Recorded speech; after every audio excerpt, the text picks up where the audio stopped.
Shalom saudaraku, jumpa lagi dengan Channel Legion of Jesus. Memberitakan kabar baik bagi semua orang. Kali kita akan membahas Martin Luther sang reformator. Sebelum memulai pembahasan, buat Anda yang belum subscribe silahkan subscribe karena subscribe itu gratis.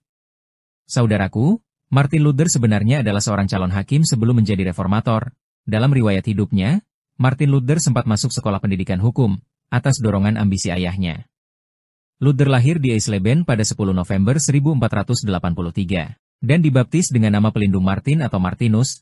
Nama tersebut diambil dari nama tokoh yang lahir dengan tanggal yang sama. Luther besar dalam didikan keluarga Katolik garis keras sehingga membuat Luther tumbuh menjadi anak yang disiplin. Dia memiliki nilai integritas seperti kejujuran, ketangguhan dan keberanian yang melekat pada dirinya hingga dia dewasa. Awalnya Luther mengikuti keinginan ayahnya untuk masuk sekolah hukum pada 1501. Ketika usianya 17 tahun, ia memasuki Universitas Erfurt yang kemudian ia deskripsikan sebagai rumah bir dan tempat pelacuran. Ia harus bangun setiap pukul 4 pagi untuk apa yang digambarkannya sebagai hari belajar hafalan dan acap kali latihan-latihan rohani yang melelahkan.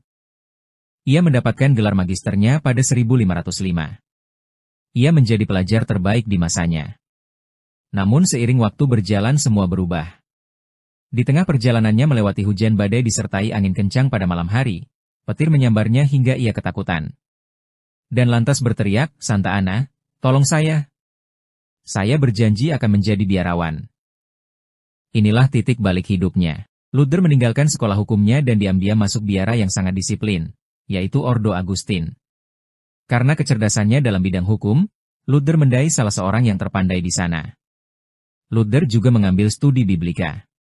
Luther mendedikasikan dirinya pada tarekat Agustinian, mengabdikan diri dalam laku puasa, doa selama berjam-jam, ziarah, dan pengakuan dosa secara berkala.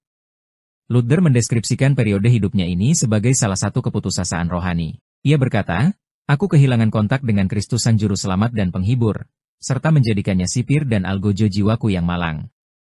Johann von Staupitz, superiornya, berupaya mengalihkan pikiran Luther dari perenungan secara terus-menerus atas dosa-dosanya kepada jasa-jasa Kristus. Ia mengajarkan bahwa pertobatan sejati bukan mengenai hukuman dan penyilihan swakarsa, melainkan suatu perubahan hati.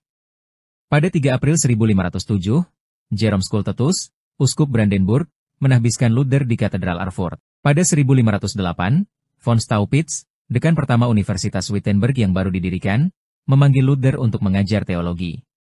Ia mendapatkan gelar sarjana dalam bidang studi Alkitab pada 9 Maret 1508, dan gelar sarjana lainnya dalam bidang studi Sententiae karya Petrus Lombardus pada 1509. Pada 19 Oktober 1512, ia dianugerahi gelar doktor teologi, dan, pada 21 Oktober 1512, ia diterima dalam Senat Fakultas Teologi di Universitas Wittenberg, menggantikan jabatan Staupitz sebagai profesor teologi.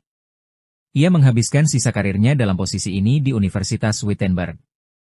Ia ditunjuk menjadi vikaris provinsial Sachsen dan Thuringen oleh tarekat religiusnya pada 1515. Ini berarti ia perlu mengunjungi dan mengawasi ke-11 biara di provinsinya. Namun Luther merasa gelisah karena banyak kejanggalan dalam sistem gereja pada saat itu. Salah satu keresahannya adalah terkait pembayaran tertentu untuk pengampunan dosa. Yang dikutip dari Roma 1 ayat 16 sampai dengan 17 dan tentang kekuatan Allah yang menyelamatkan juga sangat menggang pikirannya. Akhirnya Luther melakukan penelitian yang diterbitkan dalam buku tafsiran surat Roma. Luther sangat yakin dan taat terhadap iman Katoliknya. Namun Luther merasa bahwa saat itu memang ada oknum-oknum yang mempermainkan aturan-aturan gereja, sehingga merugikan umat. Pada 31 Oktober 1517, Luther memproklamirkan 95 dalil yang disusun atas dasar penelitiannya. Hal itu menimbulkan berbagai polemik besar yang mengguncang dunia kekristenan pada masa itu. Banyak orang dianggap menjadi pengikut Luther, karena merasa sepakat dengan pemikiran Luther. 26 Mei 1521 Luther dan para pengikutnya ditetapkan bersalah oleh pemerintah dan Dewan Gereja Katolik. Mereka mengutuk Luther dan semua yang menyetujui ajarannya. Semua bukunya dibakar habis. Sejak itu Luther kerap hidup dalam persembunyian. Kondisi di Wittenberg kacau, sekelompok orang yang mengatasnamakan gerakan reformasi berpikir radikal dan bertindak biadab, merusak banyak gereja-gereja dan simbol Katolik. Salah satu pemimpin radikal reformasi saat itu adalah Karistat, guru besar Universitas Wittenberg. Mendengar ini, Luther mengecam mereka dan berusaha menghentikan semua polemik ini. Luther menegaskan bahwa reformasi adalah untuk memperbaiki dan memperbaharui. Seharusnya semua bisa hidup dalam damai sejahtera. Setelah kejadian itu, Luther meneruskan gerakannya lewat tulisan. Ia berharap melalui tulisan-tulisannya, banyak orang tercerahkan pandangannya. Tak sedikit pun terbersih di benak Luther bahwa ia mau menciptakan suatu sistem keagamaan yang baru. Ia hanya berharap bahwa keagamaan betul-betul dipahami dan dijalankan dengan baik. Luther juga berharap Alkitab dapat dibaca siapapun. Akhirnya pada 31 Oktober 1999, Gereja Katolik dan Lutheran memutuskan untuk mengakhiri berbagai konflik, dan berjalan berdampingan sebagai umat yang sama-sama menerima anugerah Kristus Sang Juru Selamat.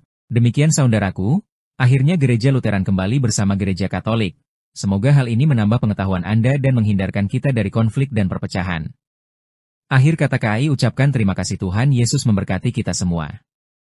Dalam nama Bapa dan Putra dan Roh Kudus. Amin.